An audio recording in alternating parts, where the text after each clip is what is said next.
السلام عليكم ورحمة الله وبركاته. أهلا وسهلا بكم في هذا الفيديو الجديد، واللي راح نقدم فيه ملخص مفصل لمباراة الجزائر والسودان ضمن الجولة الأولى من بطولة كأس العرب في قطر 2025.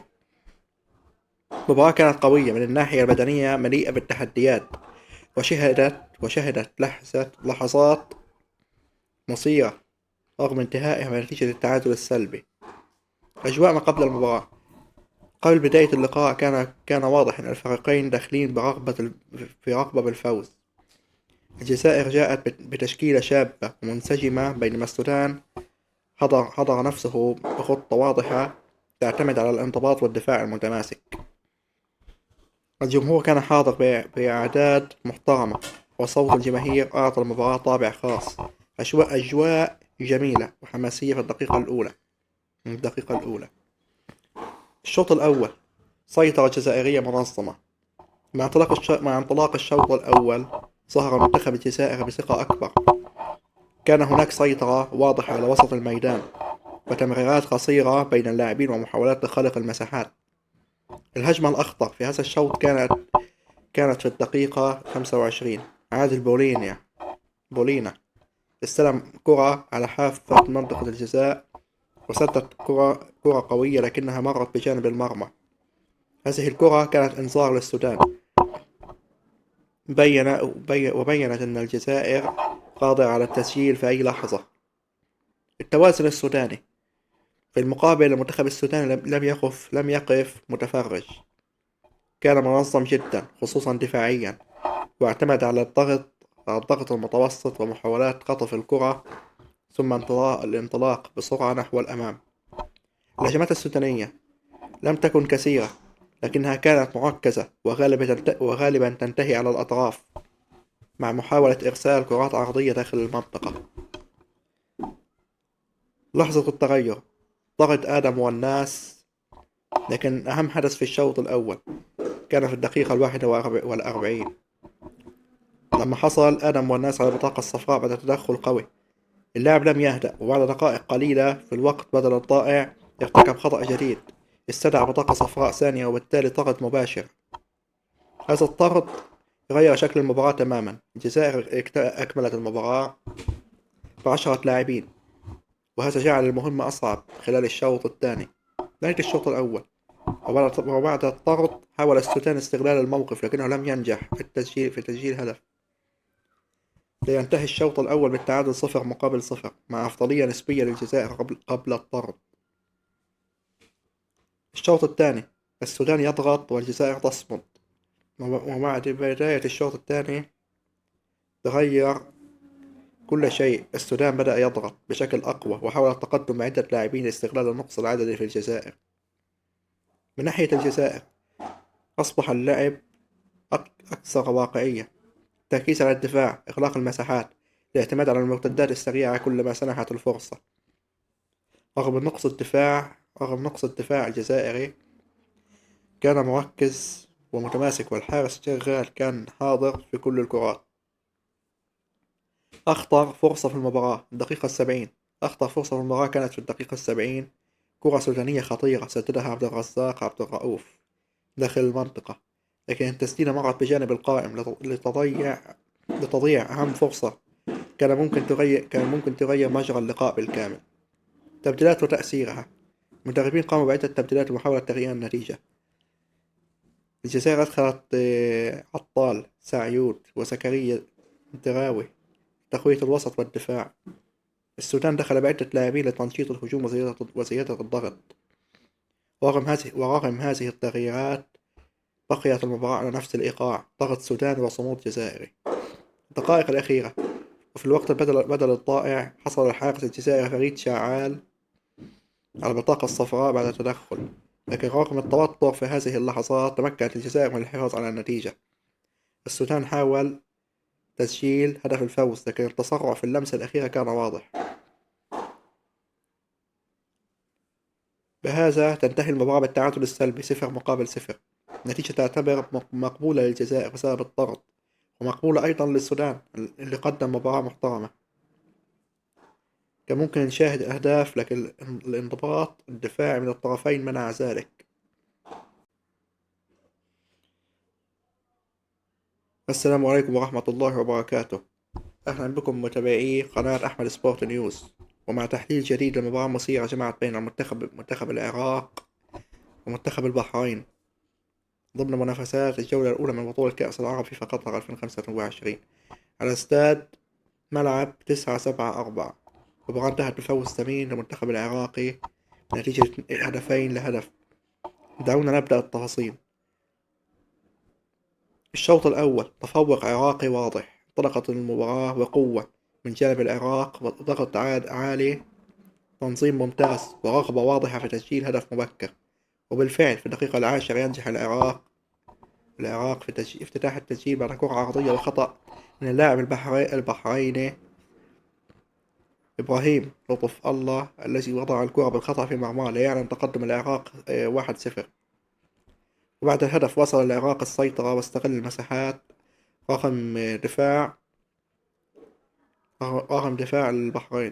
في الدقيقة 25 عاد منتخب العراق ليعزز تقدمه بهدف جميل من توقيع مهند علي بعد تمريرة رائعة من سجاد، ليسجل العراق الهدف الثاني ويؤكد تفوقه التام. العراق أنهى الشوط الأول متقدما 2-0 بأداء هجومي منظم ووسط ملعب متماسك. الشوط الثاني رد بحريني وطرد متأخر. في الشوط الثاني حاول البحرين العودة للمباراة وزاد الضغط الهجومي بالتحديد من العمق. في الدقيقة 79 نجح اللاعب سيد هاشم الخالصي في تسجيل هدف تقليص الفارق وتسديدة قوية لتصبح النتيجة 2-1. ورغم الضغط البحريني في الدقائق الأخيرة إلا أن العراق وقف صامتا في الخلف وحافظ على النتيجة. وفي الوقت بدل الضائع تعرض البحريني إبراهيم خنال للطرد بعد تدخل قوي ليكمل البحرين اللقاء ب10 لاعبين. المباراة تنتهي بفوز عراقي مستحق 2-0. العراق خطة فعالة وتنفيذ ممتاز. لعبت العراق بخطة 4-4-2 التي منحت الفريق توازنا كبيرا. خط الوسط العراقي قدم أفضل فتراته في النصف الأول من المباراة مع ضغط مستمر تسبب الهدفين. البحرين بداية ضعيفة وتحسن متأخر. لعب البحرين بخطة 4-1-3-2 لكنها ظهرت مفككة في الشوط الأول. الحارس إبراهيم لطف الله عاش ليلة صعبة بعد الهدف العكسي وتقييمه الضعيف. نقاط التحول: الضغط العراقي المبكر حسم الشوط الأول. سوء التمركز الدفاعي البحريني أدى إلى هدفين. الروح القتالية للبحرين في الشوط الثاني كادت تعيدهم للمباراة. الطرد في الوقت بدل الضائع أنهى أي محاولة للعودة. أفضل لاعب في اللقاء هو مهند علي. هدف زائد تأثير هجومي كبير زائد تحركات أربكت الدفاع البحريني. بهذا الفوز يحصل العراق على 3 نقاط مهمة في بداية مشواره بالبطولة، ويثبت إنه أحد أبرز المرشحين لاعبي دور المجموعات، بينما البحرين معالجة الأخطاء الدفاعية سريعة قبل دخول في المواجهة القادمة. كان معكم أحمد سبورت نيوز. لا تنسوا الاشتراك وتفعيل الجرس والضغط على زر اللايك لدعم المحتوى. نلتقي في تحليل جديد، والسلام عليكم. السلام عليكم ورحمة الله وبركاته. أهلا وسهلا بكم في قناة أحمد سبورت نيوز. اليوم نقدم لكم تحليلا شاملا لمباراة الأردن والإمارات في كأس العرب الجولة الأولى. مباراة حملت الكثير من الإثارة وشهدت طردا مبكرا وركلتي جزاء وريمونتادا أردنية كانت تكتمل، لكن لنعمات قال كلمته الأخيرة. فنبدأ التفاصيل. أولا نظرة عامة على المباراة. انتهت المباراة بفوز المنتخب الأردني على منتخب الإمارات بنتيجة 2-1 في لقاء لعبت خلاله الإمارات منقوصة عدديا منذ الدقيقة 18.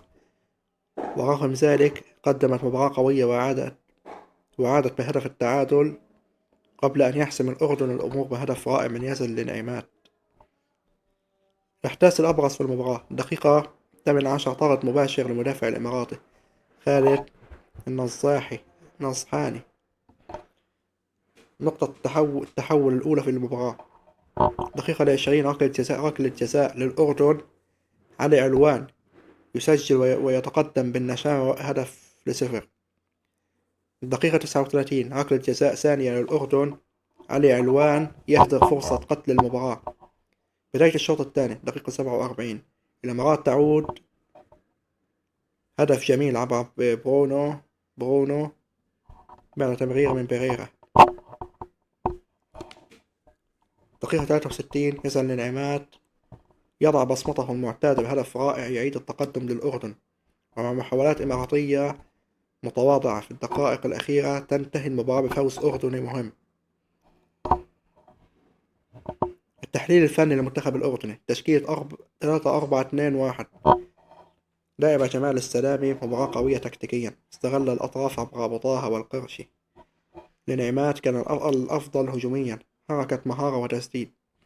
سعادة والرشدان أعطيا توازنا ممتازا في الوسط. الدفاع الثلاثي عبيد نصيب الرفاعي أظهر صلابة جيدة. نجوم الأردن يزن لنعمات أفضل لاعب المباراة. علي علوان رغم ضياع ركلة جزاء لكنه سجل وخلق خطورة. سعادة والرشدان بدور محوري الوسط.